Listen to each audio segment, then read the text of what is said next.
আসসালামু আলাইকুম রহমতুল্লাহ। সম্মানিত দর্শক শ্রোতা, আপনারা আশা করি ভালো আছেন। আলহামদুলিল্লাহ, আমিও ভালো আছি। প্রিয় দর্শক শ্রোতা, আমরা আজকে যে ভিডিওটি আপনাদের সম্মুখে উপস্থাপন করতে চলেছি, এটি অনেক গুরুত্বপূর্ণ হতে চলেছে। প্রিয় দর্শক, আপনারা সম্পূর্ণ ভিডিওটি না টেনে দেখবেন আশা করি। প্রিয় দর্শক, বর্তমান আমরা এমন একটি পরিবেশে বসবাস করছি, বাংলাদেশের সার্বিক বিবেচনায় একটি লোমহর্ষক হত্যাযজ্ঞ চলেছিল বিগত আওয়ামী সরকারের 15 থেকে 16টি বছরে, যেখানে ফ্যাসিস্ট কায়েম করেছিল। যে সরকার তাদের সম্পূর্ণ একনায়কতন্ত্র বাস্তবায়ন করতে চলেছিল, এদেশের আপামর জনতার সেন্টিমেন্টকে উপেক্ষা করে। চলুন আমরা ভিডিওটি দেখে আসি। বেরিয়ে আসছে থলের বিড়াল, মাথা ঘুরে যাওয়ার মতো অবস্থা। শেখ হাসিনার পতনের পর থেকেই একের পর এক চাঞ্চল্যকর তথ্য প্রকাশ পাচ্ছে বিভিন্ন গণমাধ্যমে। সম্প্রতি বাংলাদেশের শীর্ষ ইংরেজি দৈনিক দ্য ডেইলি স্টার পরিদর্শন করে শেখ হাসিনা যেখানে বাস করতেন সেই গণভবন, ডেইলি স্টার সেখানে গিয়ে এমন কিছু নথি হাতে পেয়েছে যা আপনাকে রীতিমতো শিউরে দেবে। সাংবাদিক পার্থ প্রতিম এবং জাইমা ইসলামের করা এক প্রতিবেদনে উঠে এসেছে শেখ হাসিনা ক্ষমতার গদিতে টিকে থাকতে ঠিক কি করেছেন এবং করতেন। গণভবনের প্রধান ফটক পার হয়ে ভেতরে প্রবেশ করতেই চোখে পড়বে কিছু পোড়া এবং ক্ষতিগ্রস্ত যানবাহনের স্তূপ, গণভবনের ভাঙা প্রাচীর। আর এই গাড়ির স্তূপগুলো দেখেই শেখ হাসিনার প্রতি জনগণের ক্ষোভ কতটা তীব্র ছিল সে সম্পর্কে ধারণা পেয়ে যাবেন। ভেতরের এই কক্ষটি হলো সেই হলরুম যেখানে শেখ হাসিনা তার সেই কুখ্যাত সংবাদ সম্মেলনটি করেছিলেন। ছাত্র জনতা শেখ হাসিনার পতনের পর গণভবনের দেয়ালে দেয়ালে এমন কিছু গ্রাফিটি করেছে যা শেখ হাসিনা ক্ষমতায় থাকলে এর বিরুদ্ধে হয়তো তিনি বড় ধরনের শাস্তিমূলক ব্যবস্থা নিতেন। শেখ হাসিনা যে কক্ষে বাস করতেন সেই কক্ষের প্রুফ দেয়াল, প্লাস্টার, সব জায়গায় জনতার হাতের ছোঁয়া রয়েছে। ধুলোর ঘন স্তর, পশুর মল এবং মেঝেতে ভাঙা কাচের কার্পেটের মধ্যে ডেইলি স্টার এমন কিছু নথি হাতে পায় যা দেখলে আপনিও চমকে যাবেন। শেখ হাসিনা নিজের গদি ঠিক রাখতে 11 দফা কর্মপরিকল্পনা করেছিল। সে কর্মপরিকল্পনায় 9 নম্বর দফায় দ্রুত বিচার আইনের অধীনে বিক্ষোভকারী ছাত্র এবং সমন্বয়কারীদের দ্রুত শাস্তি দেওয়ার সুপারিশ করা হয়েছিল। এছাড়া অপরাধের তীব্রতার উপর নির্ভর করে ডিবি হেফাজতে থাকা বৈষম্য বিরোধী ছাত্র আন্দোলনের কর্মীদের এবং দ্রুত বিচার ট্রাইব্যুনালের গণগ্রেপ্তারে আটক সাধারণ শিক্ষার্থীদের বিরুদ্ধে দ্রুত আইনি ব্যবস্থা গ্রহণ করতে বলা হয়েছিল। সুপারিশে স্পষ্ট করে যে নথিটি জুলাইয়ের শেষ সপ্তাহে তৈরি, যখন নাহিদ ইসলাম এবং আসিফ মাহমুদ সহ 6 জন ছাত্র সমন্বয়কারী ডিবি হেফাজতে ছিল। এছাড়াও জুলাই গণ অভ্যুত্থানকে রুখে দিতে ওই সময় যেসব মন্ত্রী বিতর্কিত মন্তব্য করেছিল, পরিস্থিতি সামাল দিতে তাদেরকে দায়িত্ব থেকে সাময়িকভাবে অব্যাহতি দেওয়ার সুপারিশের কথা উল্লেখ রয়েছে নথিতে। ধ্বংসস্তূপের নিচে ভেঙে পড়া আরেকটি নথিতে 4 জনের একটি তালিকা ছিল যাদের হাসিনার অর্থায়নকারী এবং উস্কানিদাতা হিসেবে চিহ্নিত করা হয়েছিল। তালিকায় 2 ব্যাংক প্রধান, একজন ব্যবসায়ী এবং একজন ব্যক্তির নাম ছিল। তবে নথিতে 2টি আশ্চর্যজনক নামও ছিল, আর সেই নাম দুটি হলো ক্রিকেটার সাকিব আল হাসান এবং পুলিশের সাবেক আইজিপি বেনজির আহমেদ। শেখ হাসিনার মনে হয়েছিল এই দুজন গোপনে আন্দোলনকারীদের উস্কানি দিচ্ছিল। শেখ হাসিনা কেন বেনজির আহমেদ এবং সাকিব আল হাসানকে নিজের ব্যক্তিগত তালিকায় রেখেছিলেন তা জানা যায়নি। তবে সাকিব আল হাসানের বিরুদ্ধে গোপন তদন্তের বিষয়টি নিয়ে ধারণা করা হচ্ছে যে পাতানো নির্বাচনকে গ্রহণযোগ্য করতে জনপ্রিয়তার শীর্ষে থাকা মাশরাফিকে দিয়ে যেভাবে নির্বাচন করানো হয়েছিল, শেখ হাসিনা একই পন্থায় হেঁটেছিলেন সাকিব আল হাসানকে নিয়েও। এছাড়াও নথিতে আরও উল্লেখ রয়েছে যে ইসলামী ব্যাংক হাসপাতালের উত্তরা শাখা তারেক জিয়ার নির্দেশে আহতদের বিনামূল্যে চিকিৎসা দিচ্ছিল।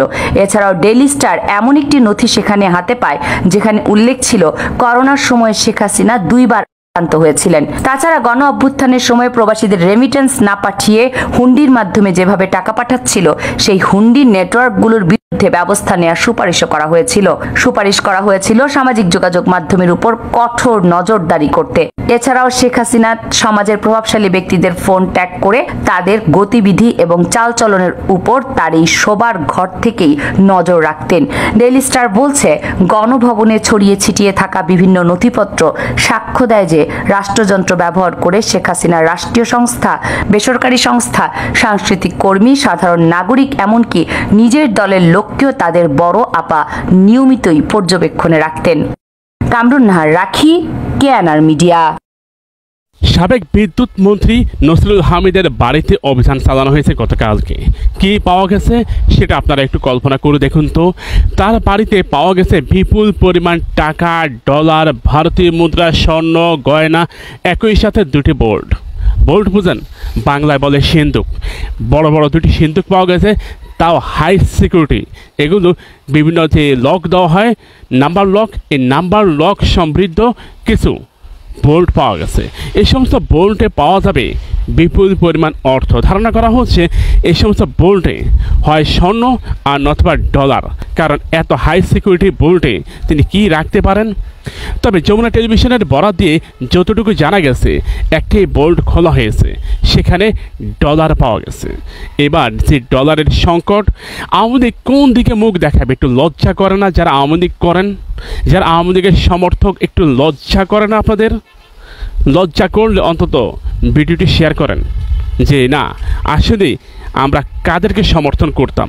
নসরুল হামিদ আওয়ামী লীগের অন্যতম ধারক বাহক এবং অর্থ যোগানদাতা বলা হয়, কারণ বাংলাদেশে সবচেয়ে বেশি দুর্নীতি হয়েছে অর্থ খাতে। সজীব ওয়াজেদ জয় এবং শেখ হাসিনার যে আর্থিক চাহিদা, ব্যক্তিগত চাহিদা, সমস্ত চাহিদা পূরণ করতেন এই নসরুল হামিদ বিপুল পরিমাণ অর্থ যোগানের মাধ্যমে। তাহলে আপনি চিন্তা করে দেখুন, এই যে বিদ্যুৎ উন্নয়ন লীগ অমুক 1, বিদ্যুৎ উন্নয়ন লীগ 2, অমুক 2, এভাবে যে বিদ্যুৎ উন্নয়ন যে দুর্নীতি, সেগুলো এই নসরুল হামিদে করতেন। এর আগে দীপুমণিকে আদালতে নেওয়ার সময় সাধারণ পাবলিক উত্তম মধ্যম ধোলাই দিয়েছে। তাকে যদি সাধারণ পাবলিক পেত, তাহলে আমার মনে হয় ছিঁড়ে ফেলতো, কারণ এরা বাংলাদেশটাকে একেবারে ধ্বংস করে দিয়েছে। মানুষের ক্ষোভের বহিঃপ্রকাশ দীপুমণিকে আদালতে নেওয়ার সময় আমরা দেখতে পেয়েছি। এত নিষ্ঠুরভাবে মানুষ তার উপর ক্ষিপ্ত হয়েছে। প্রিয় ভাইয়েরা, আমরা মনে করি এই দেশটা আমাদের দেশের সম্পদ কিভাবে তারা লুণ্ঠন করেছে। যারাই প্রতিবাদ করেছে তাদেরকে কারাগারে নেওয়া হয়েছে, অন্ধকারে এক নির্জন স্থানে তাদেরকে ছুঁড়ে নিক্ষেপ করা হয়েছে। এরপর তারা বলে আমরা দেশের মুক্তিযুদ্ধের সপক্ষের শক্তি। এমন মুক্তিযুদ্ধ কি দরকার? মুক্তিযুদ্ধকে ব্যবহার করে শেখ হাসিনা ও তার পরিবার এবং তার নেতা কর্মীরা লক্ষ লক্ষ কোটি কোটি টাকা বিদেশে পাচার করে দিয়েছে। প্রায় 17 লাখ কোটি টাকা ঋণের নিচে ফেলে দিয়েছে আমাদেরকে। 17 লাখ কোটি টাকা। রূপপুর পারমাণবিক বিদ্যুৎ কেন্দ্র থেকে এই নসরুল হামিদ শেখ হাসিনার পকেটে 500 কোটি ডলার প্রবেশ করে দিয়েছে। হিসাব করে দেখুন ক্যালকুলেটারে কত আসে। তারপরে বলেন মুক্তিযুদ্ধের সপক্ষের শক্তি। আসলে মুক্তিযুদ্ধের সাথে এদের কোনো সম্পর্কই নেই। নসরুল হামিদ নিজেকে মুক্তিযোদ্ধা দাবি করে, আদত তিনি কখনোই মুক্তিযোদ্ধা ছিলেন না। দুর্নীতির অন্যতম এক নায়ক বলা চলে এই নসরুল হামিদকে, কারণ বাংলাদেশে সবচেয়ে বেশি দুর্নীতি হয় এই বিদ্যুৎ খাতে। এই যে আপনার বাড়তি বিল আসে, মাঝে মধ্যে বিল 300, 400, 500, 1000, 2000 টাকা বেশি হয়ে যায়। এটা কার পকেটে যায়? এই নসরুল হামিদের পকেট হয়ে এটা শেখ হাসিনা আওয়ামী লীগের নেতা কর্মীদের পকেটে ঢুকে। বুঝতে পেরেছেন? কিছুদিন আগে আমার বিদ্যুতের বিল সবসময় 2000, 2500 টাকার মধ্যে থাকে। বিদ্যুৎ বিল হঠাৎ করে 7000 টাকা। জিজ্ঞেস করলাম কেন? তো বললো যে এটা আপনি ব্যবহার করেছেন। চিন্তা করে দেখুন, রেগুলার আমার যা আসে তাই, কিন্তু 7000 টাকা হয়ে গেছে। টাকাটা কার কাছে গেছে? নসরুল হামিদের পকেটে ঢুকছে। আজকে তার বাসা থেকে যখন বিপুল পরিমাণ অর্থ উদ্ধার করা হয়েছে, মনে হচ্ছে এখানে মনে হয় আমার এই সেই টাকাটা আছে। চিন্তা করে দেখুন, আপনি যে বিদ্যুতের বাড়তি বিল পরিশোধ করেছেন, সে বাড়তি বিল এই নসরুল হামিদের পকেটে পাওয়া গেছে। তাহলে তার বাড়িতে যান, সেখানে আপনার টাকাটা পাবেন। র্যাব, পুলিশ, বিজিবি, সেনাবাহিনী অভিযান চালাতে চাচ্ছে না। সেখানে নুরুল হক নুরু তিনি বললেন তারা অভিযান চালাবে না, তারা দাঁড়িয়ে রয়েছে। প্রায় 2:30 বাজে তারা অভিযান শুরু করছে। চিন্তা করে দেখুন, পুলিশও তাদের পক্ষে যে দেখুন টাকা, এগুলো ডলার, এগুলো আমার আপনার ঘামের টাকা। ভিডিওটা সর্বোচ্চ শেয়ার করেন।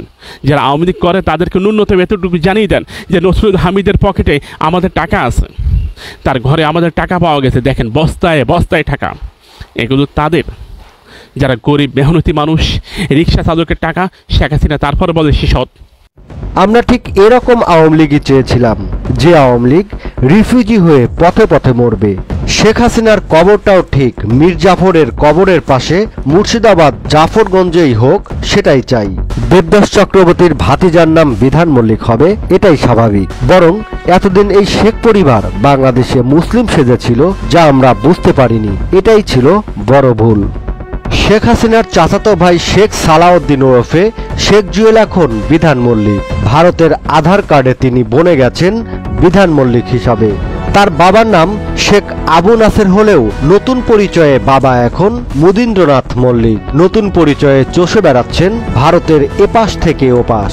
বাংলাদেশের প্রথম রাষ্ট্রপতি শেখ মুজিবুর রহমানের ভাতিজার এমন কাণ্ডে রীতিমতো কপাল চোখে উঠেছে আওয়ামী লীগের নেতাকর্মীদের। তবে শেখ জুয়েল নন।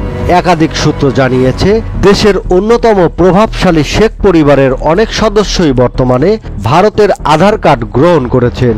2018 সালে খুলনা 2 সংসদীয় আসন থেকে প্রথম সংসদ নির্বাচিত হন শেখ সালাউদ্দিন। 2024 সালেও তিনি আওয়ামী লীগের মনোনয়নে নির্বাচিত হন। কাগজপত্রে তিনি শেখ সালাউদ্দিন হলেও সর্বত্র তিনি শেখ জুয়েল নামেই পরিচিত বেশি। গত 5 আগস্ট শেখ হাসিনা চলে যাওয়ার পরপরই শেখ জুয়েল সহ শেখ পরিবারের প্রায় সবাই ভারতে আশ্রয় নেন। এর আগে শেখ পরিবারের অনেকেই ছিলেন সেনাবাহিনীর হেফাজতে। নিরাপত্তা চেয়ে তারা বাংলাদেশ সেনাবাহিনীর কাছে আশ্রয় নিয়েছিলেন। পরবর্তী সময়ে সময় সুযোগ মতো তারা ক্যান্টনমেন্টের নিরাপত্তা হেফাজত থেকে বের হয়ে সীমান্ত পেরিয়ে ভারত চলে যান। একাধিক সূত্র বলছে, শেখ জুয়েলের মতো শেখ পরিবারের অনেক সদস্যই ভারতীয় নাগরিকত্ব গ্রহণ করেছেন বিশেষ প্রক্রিয়ায়। আধার কার্ডে শুধু নিজের নাম নয়, পাল্টে ফেলেছেন বাবার নামও। ওই কার্ড দিয়ে তারা সেখানে চলাফেরা করছেন স্বাধীনভাবে।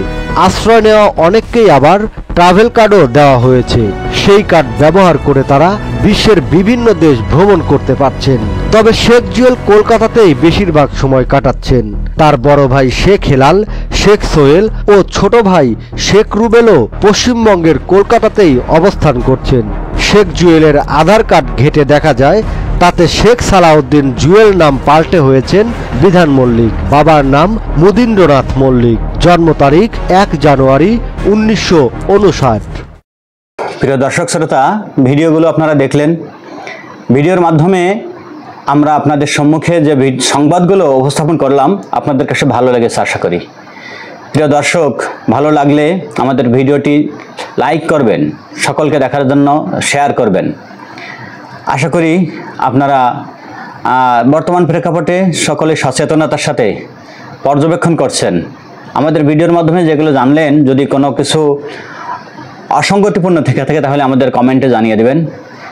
আমরা নেক্সটে সংশোধনের নিমিত্তে আবার সুন্দর ভিডিও করব ইনশাল্লাহ। ধন্যবাদ সবাইকে।